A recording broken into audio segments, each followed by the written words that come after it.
Hi, my name's Arian, and I helped my mom write a book called Cuddles vs. Don Fifi, and today we're going to be reading chapter 9. And do you want to start now? Let's start. Drake. Species, tomcat. Age, 2.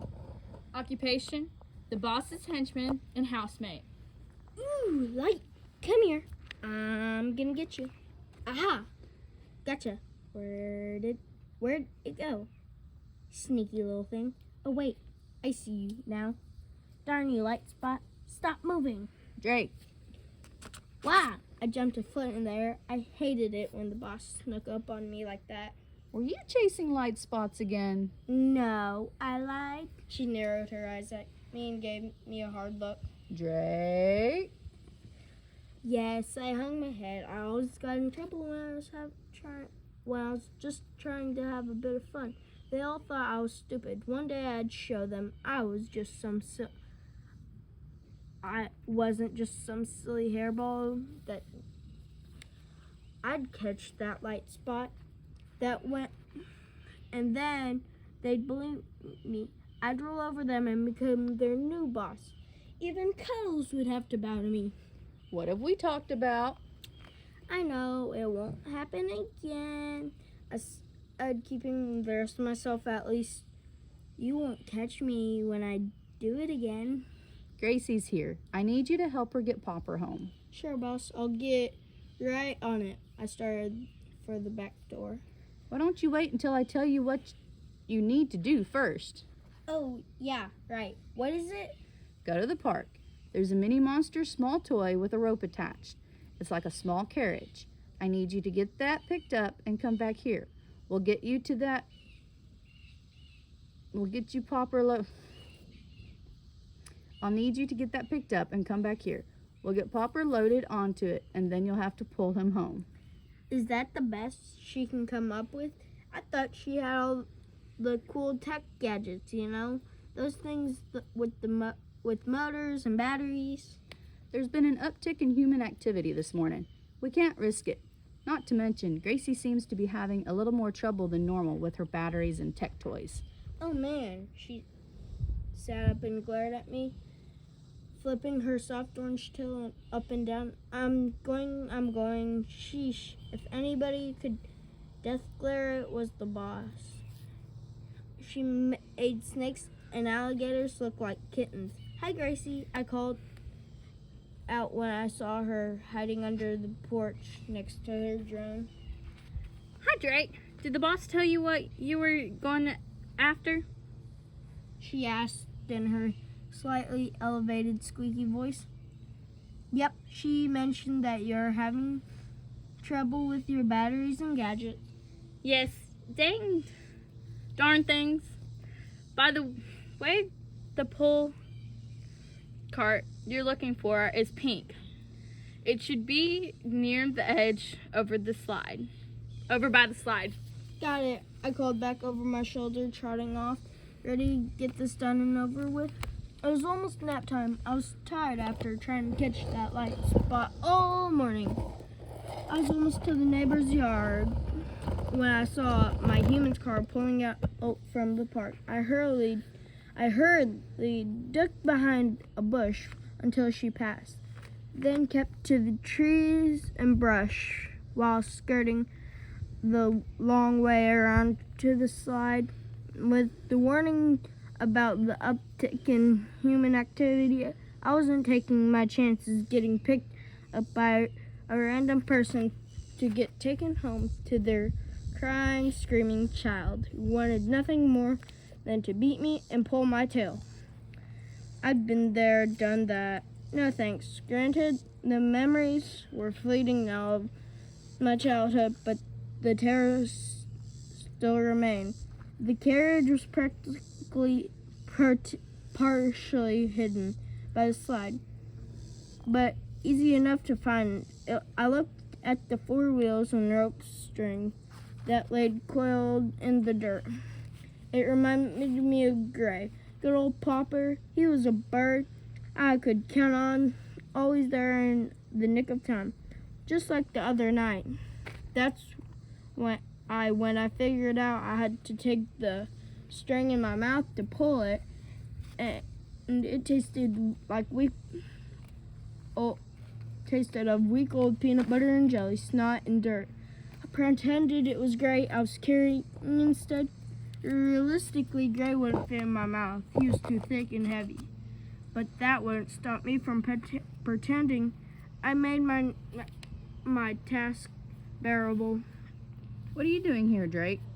Wow! I dropped the rope from my mouth, jumping and up and spinning to face Snickers. Don't do that. That's the second time today that's happened. At this rate, I'll use up all my lives before I have a chance to enjoy them. You didn't answer my question. I'm on a mission from the boss. I'm taking this contraption home to transport Popper. What happened to Gracie and her gadgets? That's what I said. The boss said something about batteries being down or something. I don't know how any of that works. Well, be careful. You got your collar on?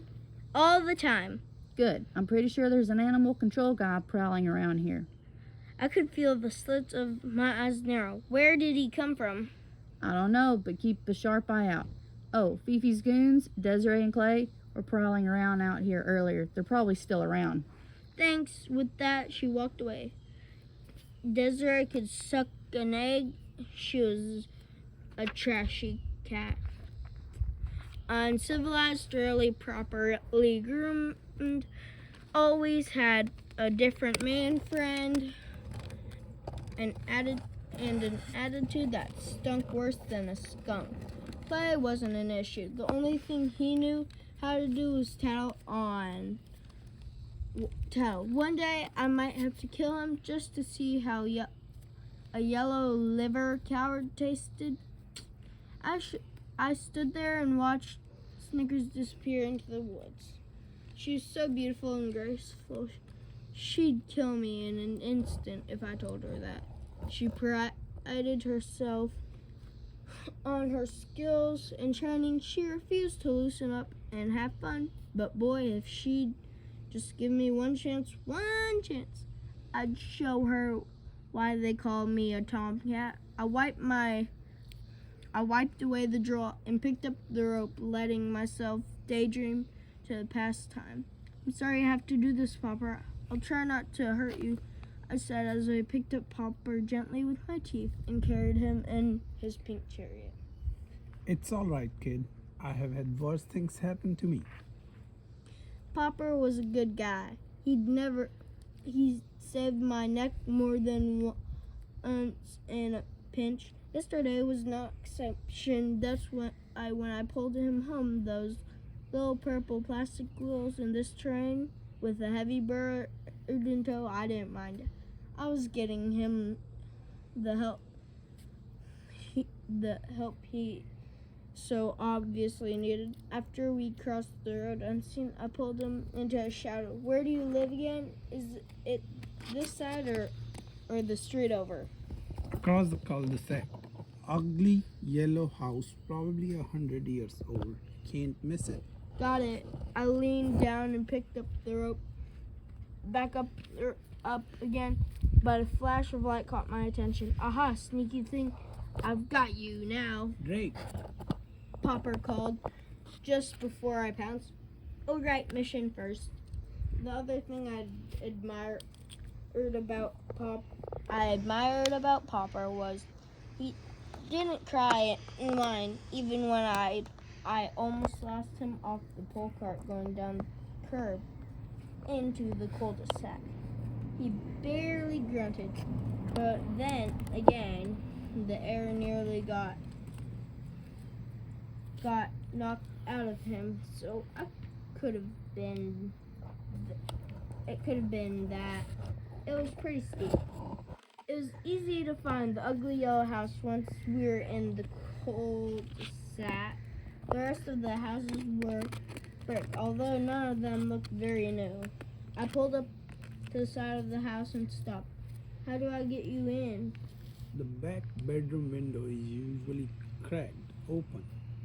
Isn't that kind of dangerous? Doesn't your human worry about other humans getting in, or worse, another animal getting to you?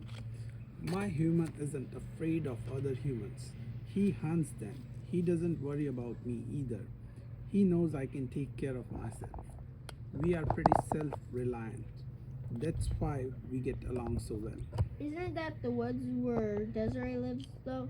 Asked when I pulled him around back to the side of the house. The tree line started maybe 50 yards out. That's what I have heard. Let's put it this way.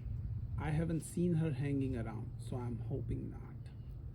Just keep an eye out, especially while you're injured. Both of us looked up to the window. It was cracked, as he predicted. The problem was there was nothing nearby to jump up on to get close to it. How high can you jump, kid? Papa asked. Not to brag or anything, but I'm a pretty high jumper. This might be challenge, though. I think I can make it. Are you sure? Yeah, I'm sure. I'm a cat. I was born to jump. Are you ready? If you are ready, I'm ready. Like I said, the guy's got spunk. I lifted him gently in my mouth and took a few steps back. With the height of the window, I was going to need to make a running jump. Wanted to get into position too. I coiled my muscles as tight as I could. Get them. 3, go. Gallop, gallop, gallop, jump. I could feel the weight of Popper dragging us down. We weren't going to make it. I stretched out my front paws and deflected us off the wall, the window out of reach. Oh, Popper groaned as we landed jarringly. Sorry, buddy, I didn't take time to calculate your weight into it. it's all right. Try again. This time I went back further for a longer running start. 1, 2, 3, run, jump, deflect. We were no closer to getting him up to the ledge than the first time. Is there another lower way in? I don't think so, but maybe something got missed. Go around the house and check. I put him back on his chariot, picked up the rope, started around the house. Nothing, not a hole, not a cracked window, no secret doors, nothing. Rats. We were just coming back around for the front of the house when we heard the sound of a car coming down the street. Hide, kid. That's my human. I didn't question him. I turned and ran for cover. If it really was his human, he was safe, but just in case, I was going to be watching. The car pulled in front of the house. Parked. A tall man got out. He looked mean and rugged, but I guess if he hunted other humans, he had to be. He was almost to the door before he spotted Popper. He ran over to him, picked him up, talked to him, and carried him inside. Hung around for a few minutes to make sure it was okay. Popper was safe for now. It was time to go, for me to go home, and that being a hero was exhausting. We hope you enjoyed Chapter 9, and stay tuned and we'll get Chapter 10 posted as soon as we can. Thanks for listening.